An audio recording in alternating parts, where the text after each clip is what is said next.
സുഹൃത്തുക്കളെ, ഇന്ന് വിവിധ വിഷയങ്ങളെക്കുറിച്ചാണ് സംസാരിക്കാൻ ഉദ്ദേശിക്കുന്നത്. നമ്മുടെ രാജ്യത്ത് രണ്ട് പ്രധാനപ്പെട്ട, നമ്മുടെ രാജ്യത്തിൻ്റെ ഭാവിയെ തന്നെ നിർണ്ണയിക്കുന്നതിൽ നിർണായക പങ്ക് വഹിക്കുന്ന രണ്ട് പ്രക്ഷോഭങ്ങൾ നടന്നുകൊണ്ടിരിക്കുകയാണ്. ഒന്ന്, ഒരു മാസം പിന്നിട്ടിരിക്കുന്ന കർഷക പ്രക്ഷോഭം. മറ്റൊന്ന്, സമീപകാലത്ത് കുറച്ച് ദിവസങ്ങൾക്ക് മുമ്പ് ആരംഭിച്ച CAA വിരുദ്ധ പ്രക്ഷോഭം. ഇതിനു മുമ്പ് നടന്ന കർഷക പ്രക്ഷോഭത്തിൻ്റെ ഒരു പ്രധാനപ്പെട്ട ആവശ്യമായിരുന്നു താങ്ങുവില നിയമപരമായി നടപ്പാക്കണമെന്നുള്ളത്. അതന്ന് മോഡി സർക്കാർ അംഗീകരിച്ചതാണ്. പ്രക്ഷോഭം പിൻവലിക്കുന്നതിൻ്റെ ഭാഗമായിട്ട് അത് സ്വീകരിച്ചതാണ്, ഒത്തുതീർപ്പ് വ്യവസ്ഥയുടെ ഭാഗമായിട്ട്. പക്ഷെ അത് നടപ്പാക്കിയിട്ടില്ല. അതുകൊണ്ട് തന്നെ ആ വാഗ്ദാന ലംഘനത്തിനെതിരെയാണ് ഇന്നിപ്പോൾ പ്രക്ഷോഭം നടക്കുന്നത്. ഈ പ്രക്ഷോഭം ആരംഭിച്ച ഘട്ടത്തിൽ അന്ന് അതിൽ പങ്കെടുത്ത എല്ലാ സംഘടനകളും ഭാഗവാക്കായിട്ടുണ്ടായിരുന്നില്ല. ഭരണകൂടത്തിൻ്റെ, മോഡി സർക്കാരിൻ്റെ ആ പ്രക്ഷോഭത്തോടുള്ള സമീപനം, കടുത്ത അടിച്ചമർത്തലിൻ്റെതായിട്ടുള്ള സമീപനം വന്നതോടുകൂടി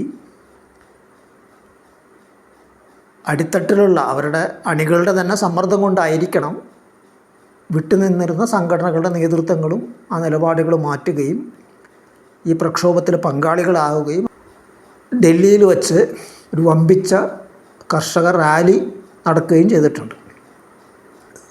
പല തൊഴിലാളി സംഘടനകളും അതിൽ പിന്തുണ പ്രഖ്യാപിക്കുകയും പങ്കാളികളാവുകയും ചെയ്തിട്ടുണ്ട്.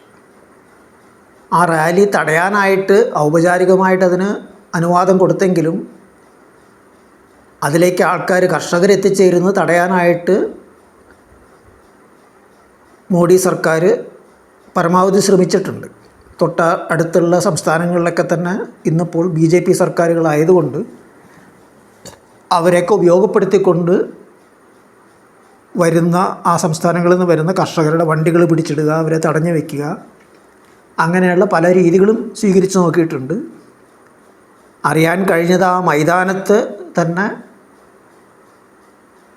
നനച്ച് കുതിർത്ത് അവിടെ ആൾക്കാർക്ക് അങ്ങനെ കൂടി നിൽക്കാൻ കഴിയാത്തൊരു സാഹചര്യം സൃഷ്ടിക്കാൻ പോലും അവർ ശ്രമിച്ചു എന്നാണ് അറിയുന്നത്. അപ്പോൾ ഇതിനൊക്കെ അതിജീവിച്ചുകൊണ്ട് തന്നെ ആ പ്രക്ഷോഭം, ആ റാലി നടന്നിട്ടുണ്ട്, വിജയിച്ചിട്ടുണ്ട്, വളരെ വ്യക്തമായൊരു സന്ദേശവും നൽകിയിട്ടുണ്ട്. ഉടനെ തന്നെ നാളെ വീണ്ടും ചർച്ച നടത്തും എന്നൊക്കെ പറഞ്ഞിട്ടുള്ള പ്രഖ്യാപനവും സർക്കാരിൻ്റെ ഭാഗത്ത് ഉണ്ടായിട്ടുണ്ട്. കാരണം തെരഞ്ഞെടുപ്പ് വരികയാണ്. ഈ പ്രക്ഷോഭം എങ്ങനെയാണ് തെരഞ്ഞെടുപ്പിൻ്റെ വോട്ടുകളെ ബാധിക്കുക എന്നൊരു സങ്കീർണ വിഷയം തന്നെയാണ്. ഹരിയാനയിൽ ഈ പ്രക്ഷോഭത്തിൻ്റെ സാമൂഹ്യ അടിത്തറയായിട്ട് കൂടുതലും നിൽക്കുന്ന ജാട്ട് കർഷകരുടെ തന്നെ സാമൂഹ്യ അടിത്തറയുള്ളൊരു പാർട്ടി BJP ആയിട്ടുള്ള ബന്ധം അവസാനിപ്പിച്ച് തെറ്റിപ്പിരിഞ്ഞിട്ടുണ്ട്. അപ്പോൾ ഇതെല്ലാം കൂടി വരുമ്പോൾ എന്തായിരിക്കും അവിടെ അതിൻ്റെ ഫലം എന്നൊരാശങ്ക തീർച്ചയായിട്ടും മോഡി, അമിത്ഷാ പ്രഭൃതികൾക്കിടയിൽ ഉണ്ടാകും എന്നുള്ള ഉറപ്പാണ്. അപ്പോൾ അതിനെ തുടർന്ന് എന്തെങ്കിലുമൊക്കെ തന്നെ പുതിയ സംഭവവികാസങ്ങൾ വരും ദിവസങ്ങൾ പ്രതീക്ഷിക്കാവുന്നതാണ്. പക്ഷെ മുഖ്യമായിട്ടും മുഴച്ചു നിൽക്കുന്നൊരു കാര്യം ഇതാണ്: ശക്തമായ പ്രക്ഷോഭത്തിലൂടെ, തെരുവിലിറങ്ങിയിട്ടുള്ള പോരാട്ടങ്ങളിലൂടെ, അതിൽ പ്രകടിപ്പിക്കുന്ന ദൃഢനിശ്ചയത്തിലൂടെ, ത്യാഗങ്ങൾ നൽകാനായിട്ടുള്ള സന്നദ്ധതയിലൂടെ മാത്രമാണ് ഈ ബ്രാഹ്മണ്യ ഹിന്ദുത്വ ഫാസിസ്റ്റ് സർക്കാരിനെ നേരിടാൻ കഴിയുള്ളൂ, അതിൻ്റെ നയങ്ങളെ പരാജയപ്പെടുത്താൻ ജനവിരുദ്ധ നയങ്ങളെ പരാജയപ്പെടുത്താൻ കഴിയുള്ളൂ എന്നുള്ളതാണ്. അത് ഇപ്പോഴാരംഭിച്ചിരിക്കുന്ന CAA പ്രക്ഷോഭത്തിനും വളരെയേറെ ബാധകമായൊരു കാര്യമാണ്. CAAയുടെ ചട്ടങ്ങൾ പ്രഖ്യാപിച്ചതോടുകൂടി പല സംഘടനകളും തെരുവിലേറി പ്രക്ഷോഭം നടത്തിയിട്ടുണ്ട്. കേരളത്തിലും അതുണ്ടായിട്ടുണ്ട്. പക്ഷെ പിന്നീട് ഇതൊക്കെ തന്നെ ഒരു നിയമപരമായിട്ടുള്ള ദിശയിലേക്ക് തിരിച്ചുവിടാനായിട്ട് ശ്രമങ്ങളാണ് ഇപ്പോൾ നടന്നുകൊണ്ടിരിക്കുന്നത്. സുപ്രീം കോടതിയിൽ പോകുന്നു, കേരള സർക്കാർ ഉടനെ പോകുന്നു പ്രഖ്യാപിക്കുന്നു, മുസ്ലിം ലീഗ് പോയി കഴിഞ്ഞു. അപ്പോൾ അങ്ങനെ ഒരു നിയമയുദ്ധത്തിലേക്ക് ഈ വിഷയത്തെ, പ്രക്ഷോഭത്തെ തിരിച്ചുവിടുന്നൊരു ശ്രമം, പ്രത്യേകിച്ചും തെരഞ്ഞെടുപ്പ് മുഴച്ചു നിൽക്കുന്നൊരു സാഹചര്യത്തിൽ പ്രക്ഷോഭത്തിൻ്റെ പാത കൈയൊഴിഞ്ഞ് ഇതിലേക്ക് കാര്യങ്ങൾ തിരിച്ചുവിടാനായിട്ട് ഈ ഭരണവർഗ പാർട്ടികളെല്ലാം തന്നെ ശ്രമിക്കുന്നു നമുക്ക് കാണാൻ കഴിയും. അതിനെ ആശ്രയിച്ച് നമ്മൾ നിൽക്കുകയാണെങ്കിൽ വലിയ അപകടമാണ് നമ്മൾക്ക് മുമ്പിൽ വരാൻ പോകുന്നത്. കാരണം ഏത് നിമിഷവും എങ്ങനെയും തിരിയാവുന്നതാണ് ഈ ഭരണകൂട സ്ഥാപനങ്ങളെല്ലാം തന്നെ. ചില കാര്യങ്ങളിൽ അവരുടെ ജനവിരുദ്ധ നയങ്ങൾക്കെതിരെ ചിലപ്പോഴൊക്കെ വിധികൾ വരുമെങ്കിലും പൊതുവിൽ ആ ജനവിരുദ്ധതയെ അംഗീകരിക്കുകയും അതിന് അനുവാദം കൊടുക്കുകയും മറ്റും ചെയ്യുന്ന സമീപനങ്ങളാണ് ഈ സ്ഥാപനങ്ങളൊക്കെ തന്നെ, ജുഡീഷ്യൽ ഉൾപ്പെടെയുള്ള സ്ഥാപനങ്ങളൊക്കെ തന്നെ എക്കാലവും വഹിച്ചിട്ടുള്ളത്. അതുകൊണ്ട് തന്നെ അവരെ ആശ്രയിച്ചുകൊണ്ട് ഈ കാര്യത്തിലൊരു മാറ്റമുണ്ടാക്കാമെന്ന് പ്രതീക്ഷിക്കുന്നത് അർത്ഥശൂന്യമാണ്. നേരെ മറിച്ച് കർഷക പ്രക്ഷോഭം നമുക്ക് മുമ്പിൽ കാണിച്ചു തരുന്നത് പോലെ, ഇതിനു മുമ്പുള്ള CAA പ്രക്ഷോഭം കാണിച്ചു തന്നതുപോലെ തെരുവിലിറങ്ങിയുള്ള ശക്തമായ പ്രക്ഷോഭങ്ങളിലൂടെ മാത്രമാണ് ഇതിനെ നേരിടാൻ കഴിയുള്ളൂ. അങ്ങനെയുള്ള പ്രക്ഷോഭങ്ങളെ തങ്ങളുടെ വരുതിക്കകത്ത് നിർത്താനായിട്ട് ഇന്നിപ്പോൾ ഇവിടെ പിണറായി സർക്കാർ ശ്രമിച്ചുകൊണ്ടിരിക്കുന്നത് നമ്മൾ കാണുന്നുണ്ട്. കാരണം ഇതിനുവേണ്ടി തെരുവിലിറങ്ങിയപ്പോൾ വിവിധ സംഘടനകൾ, പ്രത്യേകിച്ച് MSF, ഫ്രട്ടേണിറ്റി പോലുള്ള സംഘടനകളൊക്കെ തെരുവിലിറങ്ങിക്കഴിഞ്ഞപ്പോൾ അതിക്രൂരമായ രീതിയിലാണ് അവരെ പോലീസ് ആക്രമിച്ചിരിക്കുന്നത്. അവരുടെ ഭാഗത്തുനിന്ന് പ്രത്യേകിച്ച് അങ്ങനെ ഒരു പ്രക്ഷോഭകാരികളുടെ ഭാഗത്തു നിന്ന് പ്രത്യേകിച്ച് പതിവായിട്ട് ഇവിടുത്തെ എല്ലാ പ്രക്ഷോഭങ്ങളിലും, ഇവിടുത്തെ പാർലമെൻ്ററി പാർട്ടികൾ നടത്തുന്ന എല്ലാ പ്രക്ഷോഭങ്ങളും കാണുന്ന പോലെ ബാരിക്കേഡ് തള്ളി മാറ്റാനും അതിന് മുകളിൽ ചാടിക്കയറാനായിട്ടുള്ള ശ്രമങ്ങളൊക്കെ, അങ്ങനെയുള്ള പതിവ് രീതികളിനപ്പുറം പ്രത്യേകിച്ച് അക്രമാസക്തമായി ഒന്നും തന്നെ പ്രക്ഷോഭങ്ങൾ ഉണ്ടായിരുന്നില്ല. പക്ഷേ എന്നിട്ട് പോലും അതിനെ അതിഭീകരമായ രീതിയിൽ അടിച്ചമർത്തുകയാണ് ചെയ്തത്. പുതിയ കേസുകൾ എടുത്തിരിക്കുകയാണ്. ഇതുപോലെ ഇതിന് മുമ്പെടുത്ത കേസുകളൊക്കെ പിൻവലിക്കുമെന്ന് വലിയ പ്രഖ്യാപനം ഉണ്ടായിരുന്നെങ്കിലും വാസ്തവത്തിൽ അതിൽ വളരെ ചെറിയൊരു ശതമാനം മാത്രമാണ് യഥാർത്ഥത്തിൽ പിൻവലിച്ചതെന്നുള്ള വാർത്തകളാണ് ഇപ്പോൾ വന്നുകൊണ്ടിരിക്കുന്നത്. അതേസമയം തന്നെ അവരുടെ പോഷക സംഘടനകളെ വച്ച് ഇത്തരം കാര്യങ്ങൾ ഇടപെട്ടുകൊണ്ട് ചില കാട്ടിക്കൂട്ടി പ്രക്ഷോഭങ്ങൾ നടത്താനായിട്ടും CPM നേതൃത്വം ശ്രമിക്കുന്നുണ്ട്. വരുന്ന തെരഞ്ഞെടുപ്പിൽ അവരെ സംബന്ധിച്ചിടത്തോളം CAAയുടെ ചട്ടപ്രഖ്യാപനം കേരളത്തിലെ മതന്യൂനപക്ഷങ്ങളുടെ വോട്ട് തങ്ങൾക്കനുകൂലമായി തങ്ങളിലേക്ക് ആകർഷിക്കാനായിട്ടുള്ളൊരു ഉപാധിയായിട്ടാണ് അവർ കാണുന്നത്. ആ വിഷയത്തോടുള്ള ആത്മാർത്ഥതയല്ല, ദൃഢമായിട്ടുള്ള നിലപാടല്ല, മറിച്ച് ഈ സങ്കുചിതമായിട്ടുള്ള തെരഞ്ഞെടുപ്പ് രാഷ്ട്രീയമാണ് അവരെ നയിക്കുന്നത്. അതുകൊണ്ട് തന്നെയാണ് അവർ ചിലർ നടത്തുന്ന പ്രക്ഷോഭങ്ങളെ അടിച്ചമർത്തുകയും ഇതേ വിഷയത്തിൽ മറ്റ് സ്വയം നടത്തുന്ന പ്രക്ഷോഭങ്ങൾക്ക് അനുവാദം കൊടുക്കുകയും ചെയ്യുന്ന, സൗകര്യം ഒരുക്കി കൊടുക്കുകയും ചെയ്യുന്ന സമീപനം എടുക്കുന്നത്. അപ്പോൾ അവിടെ നമ്മൾ കാണുന്ന കാര്യം, ഏതെങ്കിലും ഭരണവർഗ പാർട്ടിയെയോ അല്ലെങ്കിൽ ഭരണവർഗങ്ങളുടെ തന്നെ ഭരണകൂട സ്ഥാപനങ്ങളെ ആശ്രയിച്ചുകൊണ്ട് അവരാ കാര്യത്തിൽ മുൻകൈ എടുക്കുമെന്ന് പ്രതീക്ഷിച്ചുകൊണ്ട് കാത്തിരിക്കുന്നതിൽ യാതൊരു അർത്ഥവുമില്ല. തെരുവിലിറങ്ങിയുള്ള പ്രക്ഷോഭം തന്നെയാണ് ഇതിനുള്ള മറുപടി. ആ ദിശയിൽ ചെറുതാണെങ്കിലും അതാത് പ്രദേശങ്ങൾ, വിവിധ പ്രദേശങ്ങൾ തുടർച്ചയായിട്ട് നടത്തുന്ന പ്രവർത്തനങ്ങളാണ് വേണ്ടത് എന്നാണ് അക്കാര്യത്തെക്കുറിച്ച് പറയാനുള്ളത്. കുറച്ച് ദിവസങ്ങൾക്ക് മുമ്പാണ് സഖാവ് സായിബാബയെയും മറ്റ് 3 സഖാക്കളെയും ബോംബെ ഹൈക്കോടതിയുടെ നാഗ്പൂർ ബെഞ്ച് വിട്ടയച്ചത്. 10 വർഷത്തോളമുള്ള ജയിൽവാസത്തിന് ശേഷമാണ് അവർക്ക് പുറത്തു വരാൻ കഴിഞ്ഞിരിക്കുന്നത്. ഇടക്കാലത്ത് സായിബാബയ്ക്കും മറ്റും കുറച്ച് നാളത്തേക്ക് ജാമ്യം കിട്ടിയിരുന്നു. പക്ഷേ നീണ്ട കാലം അവർ ജയിലിൽ തന്നെയായിരുന്നു. ഇതിനു മുമ്പ് ഇതേ കോടതി കുറ്റവിമുക്തനാക്കി സായിബാബയും മറ്റുള്ളവരും വിട്ടയച്ചതാണ്. ഉടനടി തന്നെ സുപ്രീം കോടതി ഇടപെട്ട് ഒരു പ്രത്യേകമായിട്ട്, പതിവില്ലെന്ന് വിപരീതമായിട്ട് ശനിയാഴ്ച ഇതിനായിട്ട് മാത്രമായിട്ടുള്ളൊരു വിചാരണ വച്ച് അത് തടയുകയും തുടർന്ന് ആ വിധി റദ്ദാക്കുകയും ഈ കാര്യങ്ങൾ പുനഃപരിശോധിക്കണമെന്ന് പറഞ്ഞ് ഹൈക്കോടതിക്ക് അത് മടക്കി കൊടുക്കുകയാണ് ചെയ്തത്. അങ്ങനെ മടക്കി കൊടുത്തിട്ടാണ് ഇപ്പോൾ ഹൈക്കോടതി പുതിയ ബെഞ്ചിന് നിയമിക്കണമെന്ന് ആവശ്യപ്പെട്ടത്. അങ്ങനെ പുതിയ ബെഞ്ച് സെഷൻസ് കോടതിയുടെ വിധി പരിശോധിച്ചിട്ട് ഇപ്പോൾ പുതിയ വിധി പ്രഖ്യാപിച്ചിരിക്കുന്നത്. ആ വിധി വളരെ ശ്രദ്ധേയമാണ്. കാരണം ഇവരെ ശിക്ഷിച്ചിരിക്കുന്ന സംഭവം, ആ വിധിന്യായം എന്ന് പറയുന്നത് നീതി വ്യവസ്ഥയെ നോക്കുകുത്തിയാക്കുന്ന ഒന്നാണെന്നാണ് ഇപ്പോൾ നാഗ്പൂർ ബെഞ്ച് അഭിപ്രായപ്പെട്ടിരിക്കുന്നത്. കാരണം തുടക്കം മുതൽ അവസാനം വരെ ഒരു കേസുമായി ബന്ധപ്പെട്ടിട്ടുള്ള അന്വേഷണത്തിൻ്റെ എല്ലാ ഘട്ടങ്ങളിലും കൃത്രിമമായിട്ടുള്ള രീതിയിൽ, നിയമവിരുദ്ധമായ രീതിയിൽ ആണ് അന്വേഷണ ഏജൻസികൾ പ്രവർത്തിച്ചിരിക്കുന്നത് എന്നുള്ളതും, ഇതെല്ലാം അക്കമിട്ടിട്ട് വക്കീലുകൾ, ഈ സഖാക്കൾക്ക് വേണ്ടി കോടതിയിൽ ഹാജരായ വക്കീലുകൾ വാദിച്ചിട്ടും കൃത്യമായിട്ടുള്ള വസ്തുതകൾ നിരത്തി വെച്ചിട്ടും അതിനൊക്കെ അവഗണിച്ചുകൊണ്ട് ആണ് ഇവരെ ജീവപര്യന്തം ശിക്ഷിച്ചത്. ജീവപര്യന്തം ശിക്ഷിക്കുക മാത്രമല്ല, അന്ന് പറഞ്ഞൊരു കാര്യം കൂടിയുണ്ട് സെഷൻസ് ജഡ്ജ്, വാസ്തവത്തിൽ ഇവരെ തൂക്കിക്കൊല്ലുകയാണ് വേണ്ടിയിരുന്നത്. നിയമത്തിൽ പക്ഷേ അതിന് വകുപ്പില്ലാത്തത് കൊണ്ട് മാത്രമാണ് ജീവപര്യന്തം കൊടുക്കുന്നത്.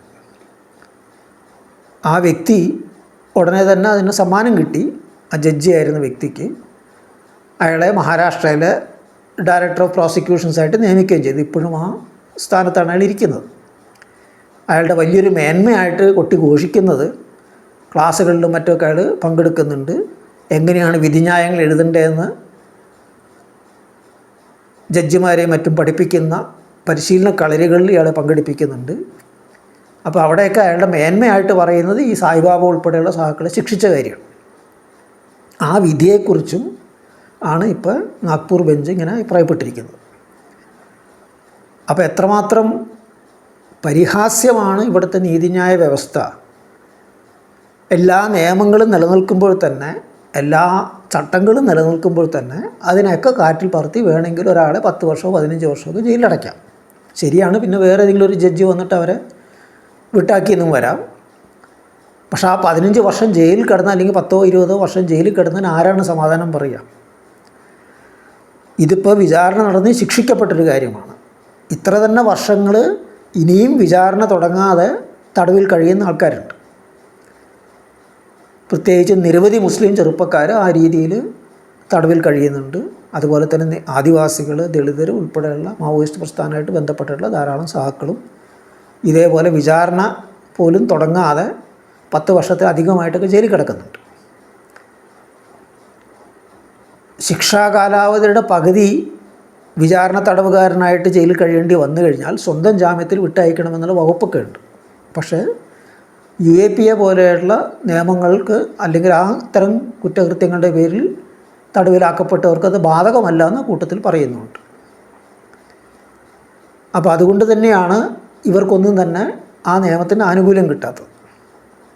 അപ്പോൾ ഇങ്ങനെയുള്ള എന്താ പറയുക, നിയമത്തെ ഉപയോഗപ്പെടുത്തിക്കൊണ്ട് തന്നെ നിയമത്തെ അല്ലെങ്കിൽ നീതിയെ നിഷേധിക്കുന്നത് ആണ് ഇവിടുത്തെ നീതിന്യായ വ്യവസ്ഥയുടെ ഒരു സവിശേഷത. വിട്ടയച്ചു എന്നുള്ളത് നല്ല കാര്യമായിട്ട് കാണുമ്പോൾ തന്നെ ഈ വിധി വളരെ കൃത്യമായിട്ട് കാര്യങ്ങളൊക്കെ പറയുന്നു എന്നുള്ളത് നല്ല കാര്യം തന്നെ എന്ന് പറയുമ്പോഴും യഥാർത്ഥത്തിൽ ഈ നീതിന്യായ വ്യവസ്ഥയുടെ തന്നെ നീതികേടാണ് ഈ മുഴുവൻ സംഭവം വ്യക്തമാക്കണമെന്ന് നമുക്ക് മറക്കാൻ കഴിയില്ല. പൂക്കോട് വെറ്റിനറി കോളേജിൽ സിദ്ധാർത്ഥൻ്റെ മരണം കൊലപാതകമല്ല, ആത്മഹത്യയാണ് എന്നാണ് ഇപ്പോഴും ഔദ്യോഗിക ഭാഷ്യം.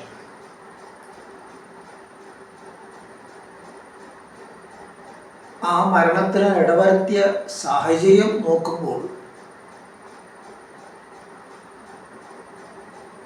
അതൊരു കൊല തന്നെയായിരുന്നു എന്ന് പറയേണ്ടി വരും.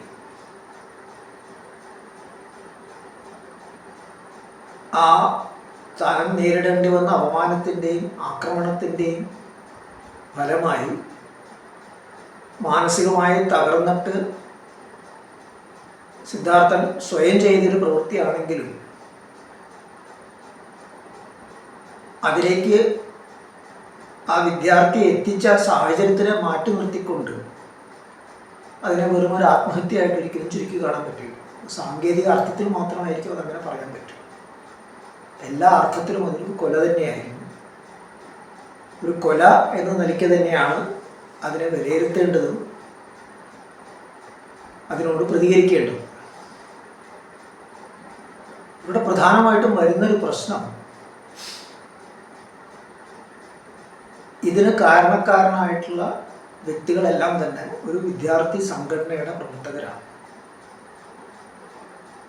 അതിന് നേതൃത്വം കൊടുത്തവർ പ്രത്യേകിച്ച്. അപ്പോൾ ആ സംഘടന, SFI എന്ന് പറയുന്ന സംഘടന, അതെന്ത് സംഘടനയാണ്, എന്താണ് അതിൻ്റെ സ്വഭാവം? ഇതൊരു ഒറ്റപ്പെട്ട സംഭവമല്ല. ഇതിനു മുമ്പ് കേരളത്തിൻ്റെ മറ്റ് പല കോളേജുകളിലും ഇതുപോലെയുള്ള അക്രമങ്ങൾ ഈ സംഘടനയുടെ പ്രവർത്തകർ നടത്തിയിട്ടുണ്ട്. എവിടെയെല്ലാം അവർക്ക് ആധിപത്യമുണ്ടോ അവിടെയൊക്കെ തന്നെ അതവർ ചെയ്തിട്ടുണ്ട്. അവർക്ക് ആധിപത്യമുള്ള പ്രദേശങ്ങളിൽ, കോളേജുകളിൽ മറ്റൊരു വിദ്യാർത്ഥി സംഘടനയും പ്രവർത്തിക്കരുത് എന്ന നിർബന്ധ ബുദ്ധിയോടുകൂടി അതിൻ്റെ പ്രചരണമായിട്ട് വരുന്ന സഖാക്കളെ, വ്യക്തികളെ അവർ ആക്രമിച്ചിട്ടുണ്ട്. DSA സഖാക്കൾക്കൊക്കെ അത് അനുഭവിക്കേണ്ടി വന്നതാണ്. പണ്ട് കാലത്തും അത് വിപ്ലവ വിദ്യാർത്ഥി സംഘടനയ്ക്കും മറ്റൊക്കെ അനുഭവിക്കേണ്ടി വന്നതാണ്. അപ്പോൾ എന്ത് ആണ് ഈ സംഘടന? ഇത് ശരിക്കും വിദ്യാർത്ഥി സംഘടന തന്നെയാണോ? വിദ്യാർത്ഥികൾ അതിൽ ഉള്ളത് കൊണ്ട് മാത്രം അതിൽ വിദ്യാർത്ഥി സംഘടന ആകുന്നില്ല. കാരണം അതിൻ്റെ ഒരു സ്വഭാവമല്ല അവർ പ്രകടിപ്പിക്കുന്നത്. നേരെ മറിച്ച് ഒരു ക്രിമിനൽ സംഘത്തിൻ്റെ സ്വഭാവമാണ് കുറെ കാലമായിട്ട് അത് വെച്ച് പുലർത്തിയിട്ടുള്ളത്. നഗരങ്ങളിലെയും നാട്ടിൻപുറത്തുമുള്ള ക്രിമിനൽ സംഘങ്ങളുണ്ടല്ലോ, ഓരോരുത്തർക്കും ഒരു പ്രദേശം ഉണ്ടായിരിക്കും. ആ പ്രദേശത്ത് ആധിപത്യം അവർക്കാണെങ്കിൽ മറ്റാരെ അവിടെ വെച്ച് പൊറുപ്പിക്കില്ല. അവർ പറയുന്നതാണ് നിയമം. അവരെ ചാരി നിൽക്കുന്നവർക്ക് ആനുകൂല്യങ്ങളുണ്ടാകും, അവരെ എതിർക്കുന്നവരെ അവർ നശിപ്പിക്കുകയും ചെയ്യും, ആക്രമിക്കും. ഈ സ്വഭാവം തന്നെയല്ലേ SFI പ്രകടിപ്പിച്ചുകൊണ്ടിരിക്കുന്നത്. അപ്പോൾ പിന്നെ അത് കൃത്യമായിട്ടും ഒരു ക്രിമിനൽ സംഘമാണ് എന്ന് പറയുന്നതിൽ യാതൊരു തെറ്റുമില്ല. SFIയുടെ ഇത്തരം പ്രവൃത്തികൾ ആക്രമണത്തിൽ മാത്രമല്ല, വ്യാജരേഖകൾ ഉണ്ടാക്കുന്നതിലും അതിൻ്റെ വെള്ളത്തിൽ പ്രവേശനം നേടുന്നതിലും അതിനെ ചോദ്യം ചെയ്യുന്ന അധ്യാപകരെ ഭീഷണിപ്പെടുത്തുക, അങ്ങനെ പല പല രീതികളിലും അവരവരുടെ ക്രിമിനൽ സ്വഭാവം പ്രകടിപ്പിച്ചുകൊണ്ടിരിക്കുകയാണ്. അപ്പം ഇതിനൊക്കെ കാരണം അതിൽ ചില ക്രിമിനൽ സ്വഭാവമുള്ള വ്യക്തികൾ നുഴഞ്ഞു കയറിയത് കൊണ്ടാണ് എന്നുള്ളൊരു ന്യായീകരണത്തിന് സ്വീകരിക്കാതെ, അതല്ല, അതിനപ്പുറം കിടക്കേണ്ടതുണ്ട്. ഈ സംഘടനയ്ക്ക് ഒരു രാഷ്ട്രീയ സ്വഭാവം നഷ്ടമായിരിക്കുന്നു, രാഷ്ട്രീയ ബോധം നഷ്ടമായിരിക്കുന്നു. അതാണ് അടിസ്ഥാനപരമായ പ്രശ്നമെന്ന് CPMൻ്റെ സഹചാരികളായിട്ടുള്ള ചില ബുദ്ധിജീവികൾ, ഉദാഹരണത്തിന് സുനിൽ P. ഇളയിടമൊക്കെ ഇന്നിപ്പോൾ പറയുന്നുണ്ട്.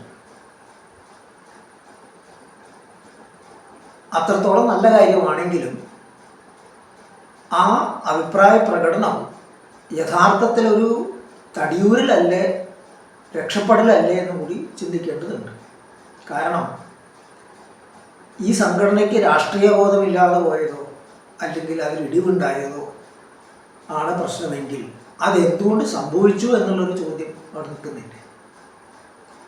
ഒറ്റയ്ക്ക് നിൽക്കുന്നൊരു സംഘടനയല്ല ഇത്, സ്വതന്ത്രമായിട്ട് പ്രവർത്തിക്കുന്നൊരു സംഘടനയല്ല. നേരെ മറിച്ച് CPM എന്ന് പറയുന്ന രാഷ്ട്രീയ പാർട്ടിയുടെ വിദ്യാർത്ഥി സംഘടനയാണ്. അപ്പോൾ തീർച്ചയായിട്ടും SFIയുടെ സംസ്ഥാന കമ്മിറ്റിയിൽ ഒരു ഫ്രാക്ഷൻ ഉണ്ടായിരിക്കും. അതിൽ പലരും, പ്രത്യേകിച്ച് ഒരു നേതൃത്വ നിരയിലുള്ള ആൾക്കാരൊക്കെ തന്നെ പാർട്ടി അംഗങ്ങളായിരിക്കും. അവരെ നയിക്കാൻ ആ പാർട്ടിയുടെ സംസ്ഥാന സെക്രട്ടേറിയറ്റിൽ നിന്ന് തന്നെ ആരെങ്കിലും ആയിരിക്കും ചുമതലപ്പെടുത്തിയിട്ടുണ്ടാവും. അപ്പോൾ അങ്ങനെ പാർട്ടിയുമായിട്ട് നേരിട്ട് ബന്ധപ്പെട്ട് നിൽക്കുന്ന ആ സംഘടനയ്ക്ക് അതിൻ്റെ രാഷ്ട്രീയ ബോധവും സ്വഭാവവും ഒക്കെ നഷ്ടപ്പെട്ടിട്ടുണ്ടെങ്കിൽ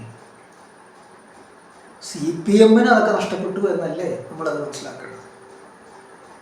കൃത്യമായിട്ട് അങ്ങോട്ടല്ലേ വിരൽ ചൂണ്ടണം. അതല്ല എങ്കിൽ SFIയെ പോലൊരു സംഘടനയ്ക്ക് ഈ സ്വഭാവത്തിൽ നിലനിൽക്കാനും പ്രവർത്തിക്കാനും കഴിയുമായിരുന്നില്ല. കൃത്യമായിട്ടും അതിനെ നയിക്കുന്ന രാഷ്ട്രീയ പാർട്ടിയുടെ മുതിർന്ന നേതൃത്വങ്ങളുടെ സംരക്ഷണമുള്ളത് കൊണ്ട് മാത്രമാണ് ഇത് കഴിയുന്നത്. അതിൽ ഒരു അത്ഭുതമില്ല. കാരണം കുറച്ച് കാലമായിട്ടുള്ള CPMൻ്റെ പ്രവർത്തനം നോക്കിക്കഴിഞ്ഞാൽ അതിൻ്റെ നേതൃത്വത്തിൻ്റെ നിരകളിലുള്ള ആൾക്കാരുടെ, വിവിധ തട്ടുകളിലുള്ള ആൾക്കാരുടെ ഒക്കെ പ്രവർത്തനം നോക്കിക്കഴിഞ്ഞാൽ എന്താണ് നമ്മൾ കാണുന്നത്? റിയൽ എസ്റ്റേറ്റ് ഇടപാടുകൾ, അതുപോലെ തന്നെ മണൽ മാഫിയ, ക്വാറി മാഫിയ, അങ്ങനെയുള്ള വിവിധ ലോബികളുടെ ഇടനിലക്കാർ, ബ്ലേഡ് കച്ചവടക്കാർ, ബ്ലേഡുകാരുടെ പ്രശ്നങ്ങളിൽ ഇടപെട്ടുകൊണ്ട് ഒത്തുതീർപ്പുണ്ടാക്കിയെടുക്കാൻ നടക്കുന്ന ആൾക്കാർ, ഇങ്ങനെയൊക്കെയുള്ള ബഹുമുഖമായിട്ടുള്ള സാമൂഹ്യ വിരുദ്ധമായ പ്രവർത്തനങ്ങൾ, ചൂഷണാധിഷ്ഠിതമായിട്ടുള്ള സാമൂഹ്യ വിരുദ്ധ പ്രവർത്തനങ്ങളാണ് അതിൻ്റെ നേതൃത്വ നിലയിലുള്ള ഭൂരിപക്ഷ ആൾക്കാർ ഏർപ്പെട്ടുകൊണ്ടിരിക്കുന്നത്.